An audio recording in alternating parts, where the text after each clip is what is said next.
लगे माँ आप चिंता ना करो। और सुंदर हनुमान जी महाराज जैसे ही सामने आए और माता से जैसे ही आज्ञा ली है और कहा माँ मुझे भूख लगी है। अब हनुमान जी महाराज गए हैं और महाराज जाकर के सुंदर रात्रि में जाकर के सुंदर हनुमान जी महाराज ने लंका को जलाया है। सारे बाग बगीचों को भी महाराज हनुमान जी ने उखाड़ उखाड़ करके फेंका है। पूरी महाराज लंका धू धू करके जलने लगती है। अब तो महाराज आप सभी को पता है कि भगवान श्री रामचंद्र जी और रावण का बड़ा भयंकर संग्राम हुआ है। हनुमान जी महाराज सुधी लेकर के गए हैं। वहां से महाराज राम सेतु बना है। सारी सेना को भगवान लेकर के महाराज लंका में पहुंचे हैं और भगवान राम और रावण का युद्ध हुआ है।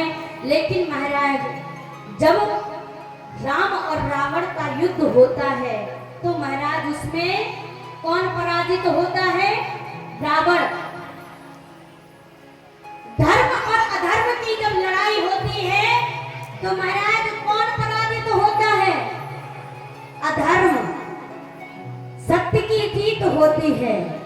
इसलिए महाराज सत्य की जीत हुई है, अधर्म का नाश हुआ है। लेकिन जब रावण महाराज धराशायी होकर के इस धरातल पर पड़ा हुआ था तो जाकर के भगवान श्री रामचंद्र जी ने लक्ष्मण जी से कहा, हे लक्ष्मण आज इस संसार सागर का सबसे बड़ा विद्वान व्यक्ति इस संसार सागर से जा रहा है, सबसे बड़ा विद्वान।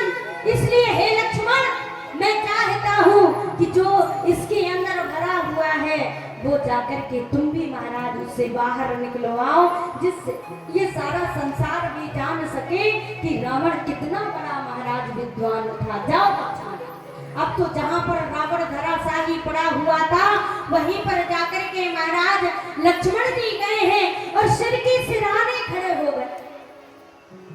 जैसे ही सिर के सिरहाने खड़े हुए तो महाराज वहां पर खड़े खड़े लक्ष्मण जी लौट करके वापस आ गए और जाकर के रामचंद्र जी से कहने लगे, हे भैया रावण अभी भी इतना अभिमानी है कि उसने पलट करके भी मुझसे बात नहीं की, ना मेरी तरफ देखा है।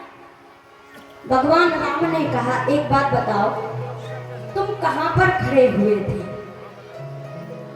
तुम कहां पर, जब तुम रावण से मिलने गए तो कहां पर खड़े थे? तो लक्ष्मण जी कहने लगे, भैया मैं आपका भाई हूँ, इसलिए महाराज मैं आपके का भाई होने के नाते मैं रावण के सिरहाने खड़ा हुआ था। भगवान रामचंद्र कहने लगे, हे भाई लक्ष्मण यही तो तुम्हारी गलती है। जब किसी से कुछ प्राप्त करना होता है तो उसके सामने हाथ जोड़ना पड़ता है, पैरों में विनती करनी पड़ती है, तब महाराज जाकर के वो तुम्हें कुछ देता है। और तुम तो ज्ञान प्राप्त करने के लिए गए थे।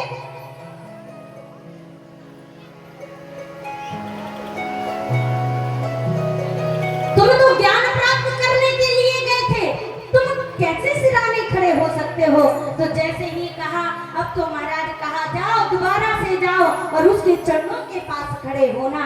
अब तो जैसे ही लक्ष्मण जी महाराज गए हैं तो जाकर के लक्ष्मण जी महाराज रावण के सिरहाने खड़े हो गए और सिरहाने खड़े होकर के जैसे ही निवेदन किया है तो महाराज रावण ने पूछा है, हे सौमित्र कैसे आए हो, क्या कारण है बताओ। श्रद्धावान लभते ज्ञानम तत्परा संपत्तेन्द्रिया। जिसे ज्ञान प्राप्त करना होता है उसके अंदर श्रद्धा भी होना आवश्यक है। इसलिए तुम महाराज क्यों आए हो, क्या कारण है? रावण पूछने लगता है। तो लक्ष्मण जी कहने लगते हैं, रावण मेरे भाई ने मुझे तुम्हारे पास भेजा है कि रावण बड़ा विद्वान है, रावण के अंदर बहुत कुछ भरा हुआ है, महाराज सब कुछ जानने वाला, इसलिए तुम बताओ तुम्हारे अंदर क्या क्या है, कुछ ज्ञान हमें भी बताओ।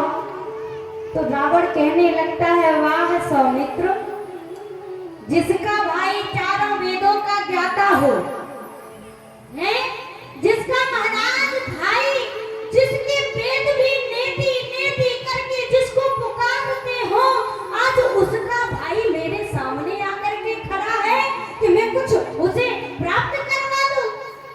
अरे क्या तुम्हें पता नहीं कि तुम्हारे भाई ने जाकर के महाराज विश्वामित्र जी के आश्रम में चारों वेदों को पढ़ा है। मैं उन्हें क्या बता सकता हूँ, लेकिन फिर भी मेरे अंदर जो बसता है मैं तुम्हें वो कुछ बातें बता रहा हूँ। कहा क्या है, कौन सी बातें हैं? तो लक्ष्मण जी से रावण कहने लगता है, हे सौमित्र, शुभ काम अगर करना होवे,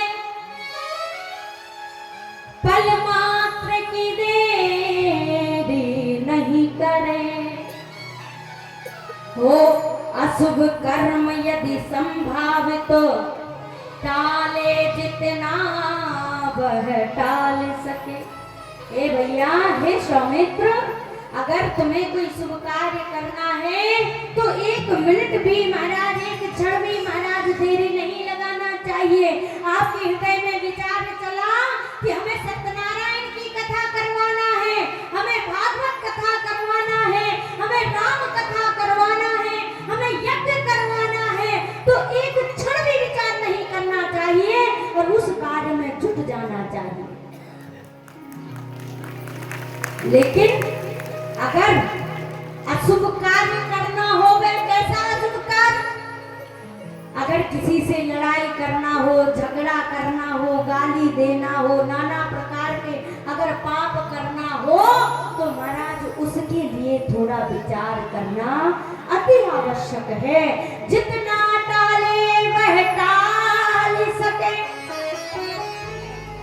जितना अशुभ कार्य को महाराज टाल सकते हो उतना टाल दो, क्योंकि जितना अशुभ कार्य को टालोगे उतने ही महाराज वो भागता है।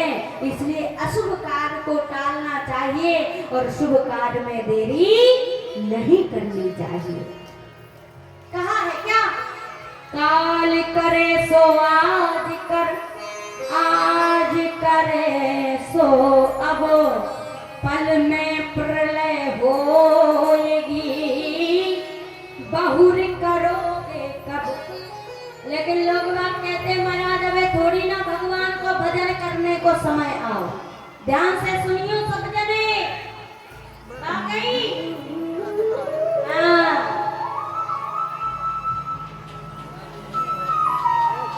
लोग बात क्या कहते हैं भैया, अबे हमारा समय नहीं है भजन को। जब समय आए, जब बुढ़ापो आए तो महाराज तभी भगवान को भजन कर ले, अबे क्या जरूरत है। तो महाराज उनके लिए कहा गया है क्या, जो बचपन में